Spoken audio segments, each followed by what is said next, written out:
Bonjour à tous et bienvenue dans cette vidéo dans laquelle j'ai décidé de partager avec vous le parcours de recyclage d'un des déchets les plus consommés au monde, la bouteille en plastique.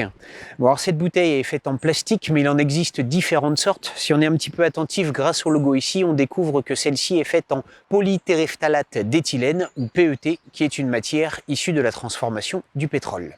Pour vous, j'ai mené une grande enquête sur la vie d'une bouteille en plastique. Allez, suivez-moi, on y va!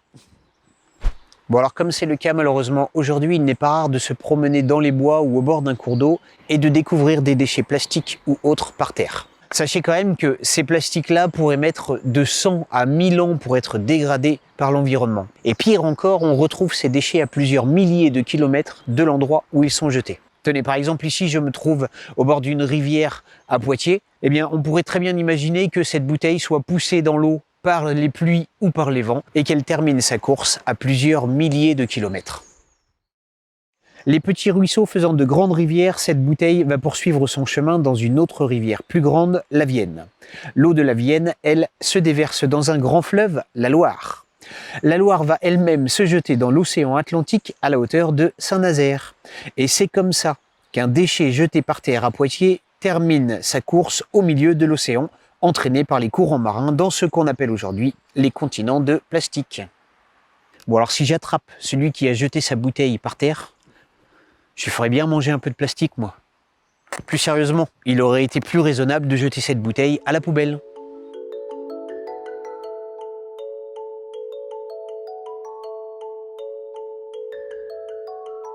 Alors chez vous, comme dans beaucoup de lieux publics, les déchets sont collectés dans deux grands groupes. Il y a les déchets qui sont recyclables et ceux qui ne sont pas recyclables. Pour s'y retrouver, un code couleur a été mis en place. Ici, on a la poubelle jaune qui va permettre de collecter les déchets recyclables de nature papier, plastique, carton, métal, et l'autre qui va permettre de collecter les autres déchets ménagers. Vous l'aurez compris, cette bouteille en plastique doit être jetée dans la poubelle jaune. Mais que se passerait-il si toutefois je la jetais dans l'autre poubelle? C'est ce que nous allons voir. Voilà, donc chaque semaine, je sors ma poubelle grise devant chez moi, un camion va venir chercher cette poubelle et cette poubelle va arriver au centre de valorisation énergétique. Et aujourd'hui, c'est Benoît qui nous accueille, c'est le directeur. Bonjour Benoît. Bonjour. Est-ce que tu peux nous expliquer un petit peu ce qui se passe quand les déchets arrivent ici et ce qui leur arrive, c'est quoi le traitement? Donc les camions de collecte arrivent, ils viennent vider les ordures ménagères dans une fosse. On a ensuite un technicien qui, avec un grappin, vient les charger dans un four dans lequel ils sont incinérés. On récupère ensuite l'énergie pour envoyer sur le réseau de chauffage urbain. Alors, réseau de chauffage urbain, centre de valorisation énergétique, on brûle, on récupère les calories pour pouvoir chauffer des logements. Bon, c'est un petit peu comme un gros barbecue finalement, mais une fois qu'on a brûlé, il reste des cendres. Qu'est-ce qu'on en fait? Alors, les cendres qui sont récupérées sous chaque élément de l'usine sont ensuite, entre guillemets, valorisées, par exemple, pour reboucher des trous dans des carrières. Et tu me parlais aussi de ce qu'on appelle les mâches-fer. Oui, les mâches-fer qui sont récupérées donc, servent, eux, en technique routière pour faire les routes et avant de mettre l'enrobé. D'accord. Merci Benoît. Donc, les déchets sont brûlés. Ça, c'est une partie de ma poubelle grise, mais il y en a une autre partie aussi qu'il faut que je vous montre. Allez, suivez-moi. Si les déchets ne sont pas transportés dans une usine de valorisation énergétique, ils sont acheminés dans une installation de stockage de déchets non dangereux. Il s'agit d'une alvéole dans laquelle on va entasser les déchets ultimes dont on ne sait pas quoi faire. Attention, ce n'est pas une décharge, j'y tiens. Il s'agit d'une fosse aménagée avec plusieurs couches de membrane imperméable qui permettent de recueillir les jus de déchets aussi appelés lixivia et qui sont ensuite traités dans une station d'épuration sur place. La décomposition des déchets génère aussi du biogaz qui est valorisé pour produire de la chaleur et limiter les rejets de gaz à effet de serre. Ouch. Là c'est impressionnant quand même. Heureusement que j'ai pas jeté ma bouteille dans la mauvaise poubelle parce que... Triste fin, n'est-ce pas? Par ce geste tout simple de jeter la bouteille dans la mauvaise poubelle, je gâche tout simplement la possibilité pour elle d'avoir une deuxième vie. Et les déchets ne peuvent être recyclés que s'ils sont triés. Alors, en tant que bon citoyen, je fais le tri.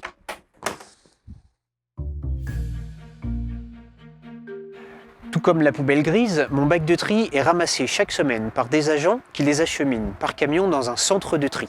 Celui qui nous reçoit collecte les déchets du département de la Vienne, une partie des Deux-Sèvres et une toute petite partie de la Charente-Maritime.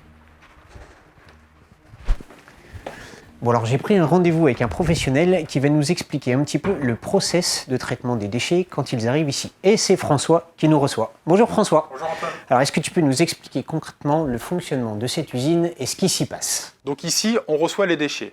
Deux types de déchets, du sac et du vrac, en fonction d'où on habite. On va adapter le process à chaque type de déchet. Si on est en sac, il va falloir ouvrir ce sac. Donc on a une grande roue dentée avec des grandes dents. Le déchet va passer dessous. Les dents vont éclater le sac, ainsi libérer le produit. Le produit va monter, va tomber dans un trommel. Un trommel, c'est un cylindre géant avec plein de trous à l'intérieur. Des petits au début, moyens après et des plus grands à la fin. On va calibrer le déchet. Les plus petits déchets vont passer à travers et ainsi de suite pour que les grands déchets restent le plus longtemps possible. Ensuite, on va retrouver un tri balistique. Un tri balistique, il faut imaginer des pales avec une certaine inclinaison qui vont pouvoir se permettre de séparer tout ce qui est corps plat du corps creux. Corps plat, une feuille de papier, un morceau de carton, non plié, non abîmé. Du corps creux, une bouteille d'eau, une brique de lait, un gobelet, non abîmé. Pareil, on ne les compresse pas, on les laisse de façon naturelle. Ces déchets vont tomber sur le balistique et avec l'inclinaison et le mouvement du balistique, de la pale du balistique, le corps creux va rebondir et va être séparé du corps plat qui lui va rester plaqué et ainsi de suite monter pour tomber dans une boucle corps plat et une boucle corps creux chez nous. Ensuite, on va retrouver les trieurs optiques. Les trieurs optiques, donc c'est une technologie très avancée. En fait, c'est des machines qui vont permettre de lire le produit et ainsi, dans le canal de soufflage, être soufflé en fonction de la demande qu'on a faite à la machine. Si par exemple la machine qui va trier les PET, les bouteilles claires et les bouteilles foncées, on va lui demander par exemple de souffler le clair et de laisser passer le foncé. Ainsi, on va séparer. Ensuite, ces déchets-là, on les retrouve en cabine. Ils vont être séparés au maximum. Et les agents de tri, eux, vont venir finaliser le tri du déchet pour ainsi obtenir la qualité souhaitée par notre repreneur et ainsi être en conformité avec lui. Bon alors on voit bien sur les images les montagnes de déchets, mais vous en recevez combien au juste chaque jour? Alors, on reçoit approximativement 100 tonnes par jour. En fonction des apports, ça peut varier selon les jours, mais on est parti sur une moyenne de 100 tonnes par jour. On est en deux équipes, on trie 92 tonnes pour les deux équipes. C'est-à-dire qu'on va adapter de faire des samedis ou de faire des nuits pour vraiment absorber tous ces déchets et ainsi expédier la matière le plus rapidement chez le repreneur. On a encore trop de refus qui arrivent sur les centres de tri. On se retrouve avec des moyennes allant jusqu'à 25% d'indésirables qu'on appelle sur le centre de tri. On va retrouver principalement des erreurs de tri, des déchets qui devraient aller dans les ordures ménagères, dans le sac noir, et non pas sur un centre de tri, et des déchets qui ont une filière de valorisation en déchetterie, type DIS, les produits chimiques, type D3E, les fameux déchets électriques, informatiques, industriels, qui eux ont une filière de valorisation, mais qui n'est pas chez nous. Bon alors 92 tonnes, bien sûr, ça peut paraître beaucoup, mais attention, on s'aperçoit que les Français ne trient pas assez. Je vous en parlais au début de la vidéo, on sait que seulement 6 bouteilles sur 10 se retrouvent en centre de recyclage. C'est vraiment pas assez, il nous reste donc du boulot à faire les amis. À la sortie du centre de tri, les déchets sont conditionnés dans ce qu'on appelle des balles. Ce sont ces grands cubes qui sont juste là. Et on est ici dans la zone plastique. Et alors les plastiques, on en a différents types. On a les PET qui sont foncés, mais également, vous vous souvenez, les PET clairs. Alors ma bouteille, elle est dans cette zone qui est juste là, en stockage. Et donc, elle est prête à être chargée dans ce camion qui va l'emmener dans une usine de revalorisation pour donner une seconde vie à ma bouteille.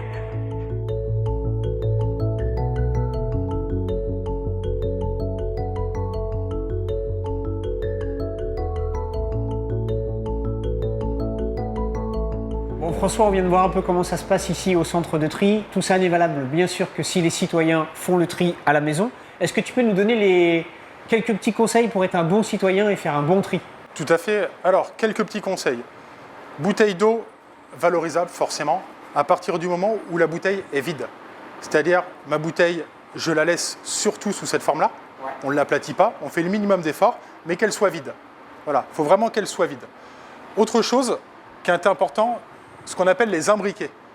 Là, par exemple, on a du carton qui est valorisable, on a du plastique qui est valorisable, mais des fois à la maison, on va avoir tendance, pour ne pas faire plusieurs allers-retours, à mettre tout dans le carton et à mettre au tri. Sauf que quand nous, ça arrive ici, ça passe sur le tapis, on le voit, la machine le voit comme du carton, le valoriste n'a pas le temps d'ouvrir la boîte, part en carton. Sauf que dedans, on avait des matières qui étaient valorisables. Donc vraiment, mettre tout au tri, mais de façon séparée. C'est pareil, mon carton, quand je le mets comme ça, je ne l'écrase pas. Je le laisse sous sa forme originale. Pareil pour le JRM. Mon JRM, voilà, mon journal, ma revue, je la laisse à plat. Ça permettra mécaniquement au tri de faire facilement la séparation entre tout ce qu'on appelle les corps plats et les corps creux.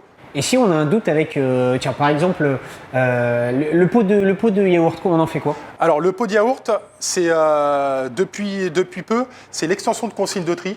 Donc, ces pots de yaourt, on les valorise, comme le pot de crème fraîche, comme la compote, ces choses-là, on les valorise. Pareil, on le met dans sa poubelle de tri, ça sera valorisé, il n'y a pas de souci. À partir du moment, pareil, où c'est vide.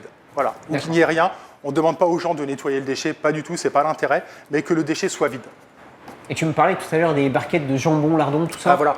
Alors toutes ces barquettes-là, on pourrait penser que ce sont les mêmes barquettes différentes.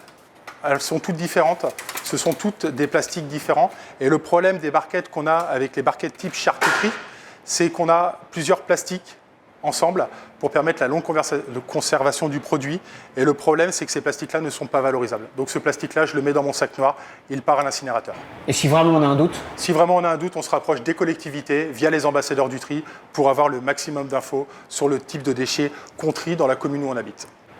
Bon, ok, vous avez tout compris. Maintenant, attention, s'il y a des choses ici qui ont été mises dans la poubelle jaune, donc de tri, et qui arrivent au centre ici et qui ne peuvent pas être triées, eh bien, on récupère ces déchets-là et on va ensuite les emmener à l'incinérateur où elles vont être brûlées.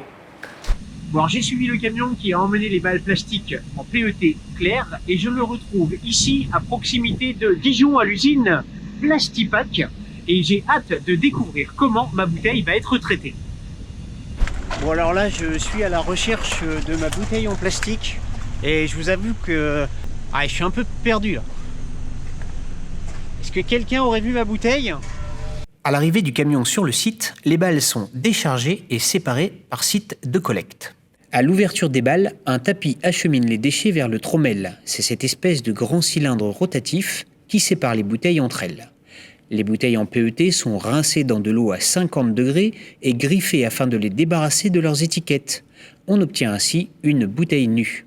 Les bouteilles plastiques passent au tri automatique qui permettra de ne sélectionner que les bouteilles en PET incolores ou bleues. Durant ces étapes, les matières indésirables, comme les canettes, les bouteilles de lait ou autres, seront renvoyées en centre de tri pour être orientées vers la bonne filière de recyclage. Pour laver la surface du PET et mieux affiner la séparation des différentes matières plastiques, les bouteilles et les bouchons sont broyés en petites particules fines qu'on appelle des paillettes. Les paillettes sont ensuite lavées dans un bain de savon à 80 degrés, puis rincées à l'eau.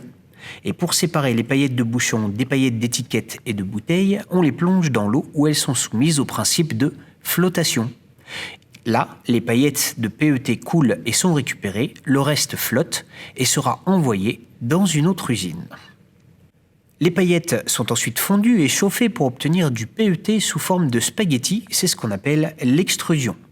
Les spaghettis sont coupés pour donner des granulés et si besoin, ils seront purifiés pendant 16 heures pour être aptes au contact alimentaire.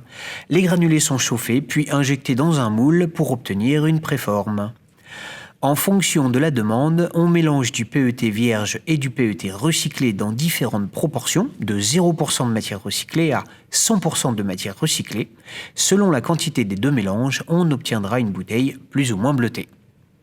Enfin, les préformes sont envoyées dans une autre usine pour être soufflées dans un nouveau moule et redevenir une bouteille en PET. Bon, alors parmi les nombreux exemples de recyclage avec des bouteilles en plastique, on peut bien sûr refaire des bouteilles en plastique, mais pas que. Et regardez ce que j'ai trouvé, un stylo. Alors je suis ici chez Pilote avec Philippe. Bonjour Philippe. Bonjour.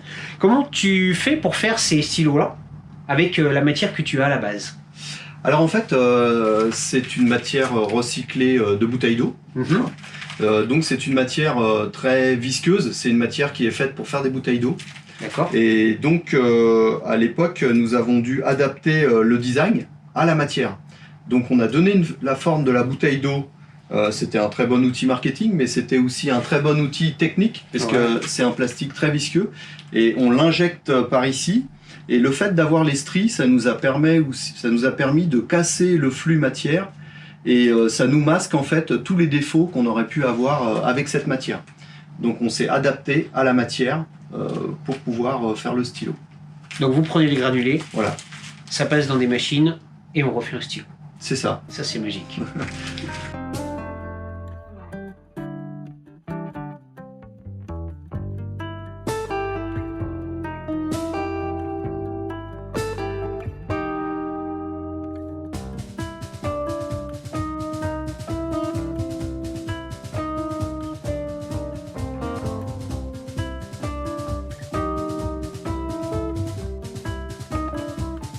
Vous le voyez, les exemples existent et il y en a de nombreux exemples.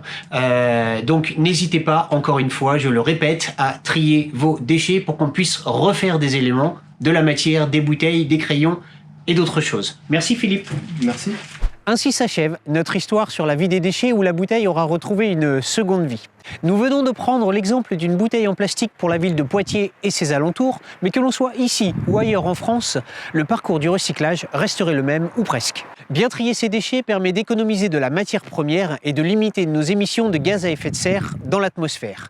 Mais un déchet qui ne sera pas trié ne pourra pas être recyclé. Et vous êtes le premier maillon de cette grande chaîne dans le recyclage. Aujourd'hui, on peut presque tout recycler à condition de trier la matière. Dans tous les cas, le meilleur déchet reste celui que l'on ne produit pas. En l'occurrence, en ce qui concerne la bouteille, peut-être qu'une gourde à la place de la bouteille en plastique serait plus adaptée. Mais ce n'est pas tout. Pour réduire le poids de nos poubelles, retenez la règle des 4 R et 1 C. Refusez ce dont vous n'avez pas besoin. Réduire nos garde-robes ou équipements électroniques qui dépassent souvent nos besoins. Réparer ou réutiliser, c'est valoriser une ressource qui existe déjà. Recycler, c'est faire de nos déchets une ressource plutôt qu'une contrainte. Et enfin, composter les résidus organiques comme la matière alimentaire par exemple. Alors, à vous de jouer et faites passer le message. À bientôt!